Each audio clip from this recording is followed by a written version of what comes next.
हर संस्थान एक कहानी है, एक सोच, एक संकल्प और एक भविष्य की नींव। आज हम पहुंचे हैं एक्सेलिया स्कूल, जहां वैल्यूज और एक्सेलेंस के साथ गढ़ा जा रहा है भविष्य। आइए जानते हैं इस संस्थान की प्रेरणादायक यात्रा।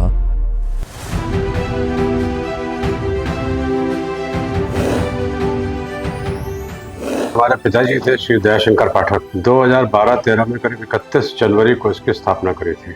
उसके पीछे उनकी सोच ये थी कि जब वो 9 साल के थे तब हमारे दादाजी जो है वो गुजर गए। तो दादी ने हमारे और पिताजी जो है हमारे उनको भेज दिया उन्होंने ग्वालियर पढ़ने के लिए। ग्वालियर में रह के उन्होंने उस समय M.Com किया, MA किया मैथमेटिक्स में, फिर गवर्नमेंट में जॉब की।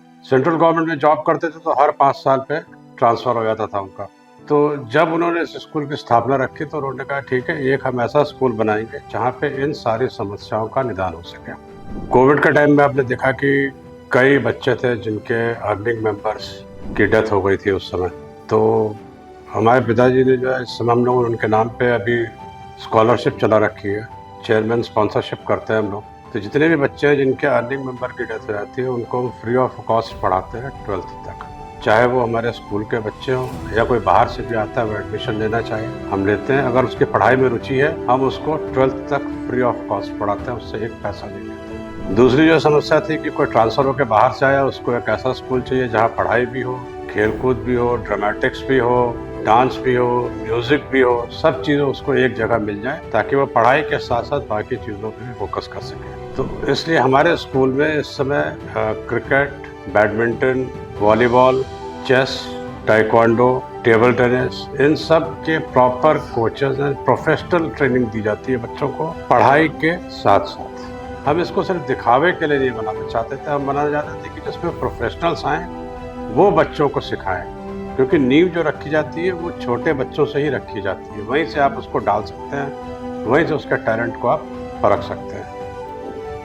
हमारी कोशिश जो है पूरी ईमानदार कोशिश है बच्चों के प्रति, क्योंकि हम ये मानते हैं कोई बच्चा है तो वो अच्छा ही है, हम उसको ढाल सकते हैं। वो कच्ची मिट्टी का है, जिस दिशा में वो जाना चाहता है हम उसको उस दिशा में ले जा सकते हैं। हम बच्चों को खुद प्रेरित करते हैं कि वो अपने कोई भी एक्सपेरिमेंट है वो खुद करके देखें कैसे होता है। डू इट योरसेल्फ, ये मोटिव हमारा। तो हम बच्चों को कॉन्सेप्चुअल क्लैरिटी पे काम करते हैं, और जहाँ तक असेसमेंट की बात है उसके थ्रू हम लोग ये देखते हैं कि हर बच्चा जो है उसकी ग्रोथ हो रही है कि नहीं हो रही है। क्लासरूम लर्निंग की बात है, क्लासरूम लर्निंग तो खैर ज़रूरी है, क्योंकि कोविड में अगर आपने देखा होगा कि उस टाइम पे जो 3-4 साल निकले बच्चों के, और आज की जनरेशन में भी ना कोई लेटर लिखते हैं ना कोई एप्लीकेशन लिखते हैं, सब कुछ टाइप करते हैं, उसको सिस्टम में डालते हैं, आर्टिफिशियल इंटेलिजेंस को यूज़ करते हैं और एक अच्छे प्रारूप में लेकर उसको पेश कर देते हैं लोगों को। As a teacher living to teach और टीच टू लिव,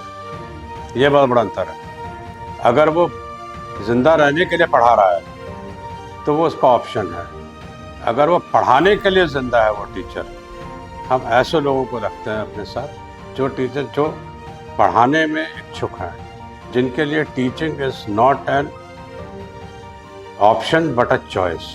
हम लोगों ने रोबोटिक्स भी इंट्रोड्यूस कर रखा है यहाँ पे, ताकि जिन बच्चों को कोडिंग, रोबोटिक्स इन सब में शौक है वो उसमें इनरोल करें और उस पर भी अपनी पकड़ मजबूत करें। राइट, कोई भी आपको फीडबैक दे रहा है हमको उसको कंस्ट्रक्टिव वे में लेना चाहिए, और हमेशा कोशिश जो ये होनी चाहिए कि हम जो काम आज कर रहे हैं उससे कल और कितना बेहतर कर सकते हैं। और ये चीज़ हम बच्चों के साथ भी करते हैं। हम बच्चों को कभी भी ये नहीं कहते कि आप क्लास में नंबर 1 टॉपर और नंबर 2 है, ये क्लास में नंबर 3 है। हम बच्चों को हमेशा जिसने सबसे ज़्यादा सुधार दिखता है उस सब्जेक्ट में, हम बच्चे को उसी को एक्नॉलेज करते हैं ओपनली। देखिए, हम तो ये कहते हैं teacher is as good as student and school is as good as students. Right, तो अगर आप हमसे पूछे कि एक्सीलिया कहाँ है 10 साल, कहाँ रहेगा 10 साल बाद, तो हम यही कहेंगे कि हमारे बच्चे जहाँ होंगे 10 साल बाद हम एक्सीलिया को वहीं देखना चाहेंगे। विद्यालय की पहचान उनके बच्चों की, और उनके जो हमारे स्कूल के बच्चे, जो विद्यार्थी जो निकल रहे हैं वो किस मकाम पे जाते हैं, वो हमारी पहचान है। कोई भी बच्चा हमारा स्कूल का बाहर जाता है एक अच्छा सिटीजन बन के जाता है, और पेरेंट यही बोले कि हाँ हमारे बच्चे ने में सुधार हुआ है जब वो आया था और जब वो निकला है। तो हम ये नहीं सुनना चाहते कि हाँ हमारे स्कूल से बच्चा निकला, वो IAS बन गया, वो टीचर्स बन गया। वो बच्चे की अपनी कैपेबिलिटी है, लेकिन हाँ अगर हमने फाउंडेशन उसके सही रखी है और उस बच्चे में सुधार हमने 10% भी ले आए तो ये हमारा अचीवमेंट है।